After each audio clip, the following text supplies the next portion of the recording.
نحمده ونصلي على رسول الكريم أما بعد أعوذ بالله من الشيطان الرجيم بسم الله الرحمن الرحيم لقد كان لكم في رسول الله أسوة حسنة. دوستو السلام علیکم ورحمۃ اللہ وبرکاتہ. آج میں آپ کے سامنے آپ کو اصل بخاری شریف دکھانا چاہتا ہوں. ایک مرزا انجینئر محمد علی آیا ہے، اس نے دنیا کے اندر گمراہی پھیلائی ہے، نئی نسل کو وہ گمراہ کر رہا ہے. جاہل قسم کا آدمی ہے. اس کے پاس جو بخاری ہے وہ صرف ترجمہ ہے، بخاری کا ترجمہ. اور میرے پاس یہ دیکھو صحیح اصل بخاری شریف یہ ہے، یہ صحیح اصل بخاری شریف ہے. تو اس کے پاس جو ہے بخاری وہ ترجمے والی ہے. اس کی جہالت یہ ہے کہ بخاری شریف کا وہ بخاری شریف کی عبارت نہیں پڑھ سکتا، نہ سند پڑھ سکتا ہے، نہ متن پڑھ سکتا ہے، اور حدیث پڑھ بھی نہیں سکتا. اور اس کو یہ پتہ نہیں ہوتا، یہ پتہ نہیں ہے، بالکل جاہل مطلق ہے کہ یہ اسم ہے، فعل ہے، حرف ہے، مذکر ہے، مؤنث ہے، تثنیہ ہے، جمع ہے. عربی کی عبادت بالکل نہیں پڑھ سکتا. اور وہ یہ سمجھتا ہے کہ میں محقق دوانی کا بچہ ہوں، ہر ایک کو وہ چیلنج دیتا پھرتا ہے.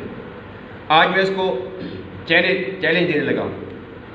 وہ کہتا ہے کہ جناب ہر مسئلہ جو ہے صرف قرآن سے ثابت ہوگا یا حدیث سے ثابت ہوگا. میں اس سے پوچھتا ہوں اگر کوئی مسئلہ ایسا ہے جو نہ قرآن میں ہے نہ حدیث میں ہے تو پھر کیا کیا جائے گا؟ مثلا بندہ ایک آدمی نماز پڑھ رہا ہے تو وہ رکوع میں جا کر سبحان ربی الاعلیٰ پڑھ دیتا ہے اور سجدے میں جا کر سبحان ربی العظیم پڑھ دیتا ہے.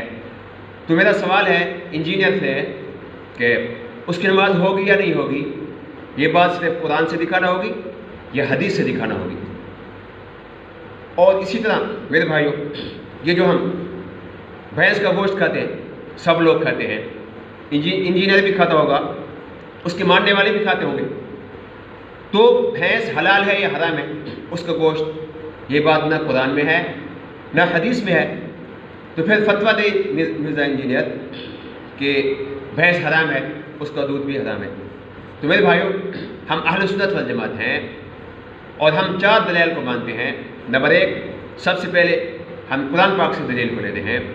قرآن پاک میں نہ ملے تو ہم حدیث پاک سے وہ دلیل لیتے ہیں.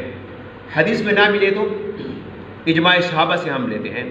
اگر وہاں سے نہ ملے تو ائمہ مجتہدین سے جو ہے ہم وہ مسئلہ لیتے ہیں. تو میرے بھائیوں، وہ کہتے ہیں میں کتابی ہوں. تو کتاب پڑھ کر دکھائے، میں اس کو بخاری شریف کھول کے دیتا ہوں، وہ پڑھ کر دکھائے. کیونکہ حدیث کی کتاب جو ہے اس پر نہ زبر ہوتا ہے، نہ زبر ہے، نہ زیر ہے، نہ پیشور ہے. تو انسان اپنے علم کی بنیاد پر پڑھتا ہے کہ جو عالم ہے، جو محقق ہے، اس کو پتہ چلتا ہے کہ یہ فعل ہے، فاعل ہے، مفعول ہے، زبر کہاں آنا ہے، فاعل پر جو ہے پیش آنا ہے، مفعول پر زبر آنا ہے، جزم کہاں آنا ہے. تو وہ اتنا جاہل ہے، عبادت نہیں پڑھ سکتا. جب عبادت نہیں پڑھ سکتا تو اس کا مطلب کیسے سمجھے گا؟ اور لوگوں کو کہتا ہے کہ جناب خود سمجھو، قرآن کو خود سمجھو، حدیث کو خود سمجھو. تو ایک مثال، بلکہ حقیقت میرے ذہن میں آئی. مولانا امین صفدر القادری رحمہ اللہ وہ سناتے تھے کہ ایک آدمی تھا، وہ بھی یہی کہتا تھا قرآن کو خود سمجھو، حدیث کو خود سمجھو، مولوی سے نہ پوچھو، فقہا سے نہ پوچھو.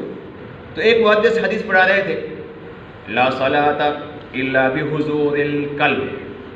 تو اس کے ذہن میں بات آئی کہ لا صلاۃ الا بحضور القلب، اس کا کیا مطلب ہے؟ تو اس نے کہا لا کا معنی مجھے پتہ ہے نہیں، صلاۃ معنی نماز، لا صلاۃ نماز نہیں ہوتی الا مگر بحضور القلب، حضور کسی چیز کا حاضر ہونا، موجود ہونا، قلب. تو اس نے کہا یہ قلب کیا چیز ہے؟ تو اس نے کہا چلو میں مولوی صاحب کے پاس جاتا ہوں. مسجد کے قریب آیا اور پھر باہر چلا گیا. تو اس نے کہا کہ جناب یہ مولوی سے سیکھنا تو شرک ہے، میں خود تحقیق کرتا ہوں. تو بھاگا اس نے عربی کی ڈکشنری لی اور اس نے تحقیق کرنا شروع کی کہ قلب کیا چیز ہے.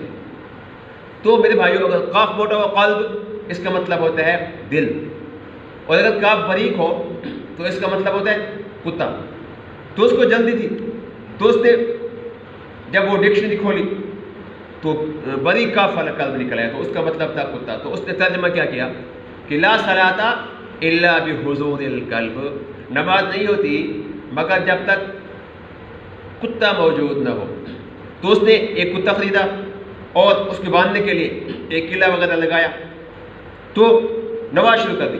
کس نے کہا ہے جاہل یہ کیا کر رہا ہے؟ اس نے کہا حدیث ہے کہ لا صلاۃ الا بحضور القلب، نماز نہیں ہوتی مگر جب تک کتا سامنے موجود نہ ہو. تو جب وہ نماز پڑھتا تو اپنے سامنے کتا باندھ لیتا. تو میرے بھائیوں، اگر اسی طرح حدیث سمجھو گے، قرآن سمجھو گے جس طرح انجینئر کہتا ہے، تو یہی ہوگا کہ بات حقیقت سمجھ میں نہیں آئے گی. تو میرے بھائیوں، اسی طرح قرآن حدیث خود نہیں سمجھی جا سکتا، قرآن حدیث کے لیے استاذ کا ہونا ضروری ہے. اللہ تعالیٰ ہم سب کو صراط مستقیم پر چلنے کی توفیق نصیب.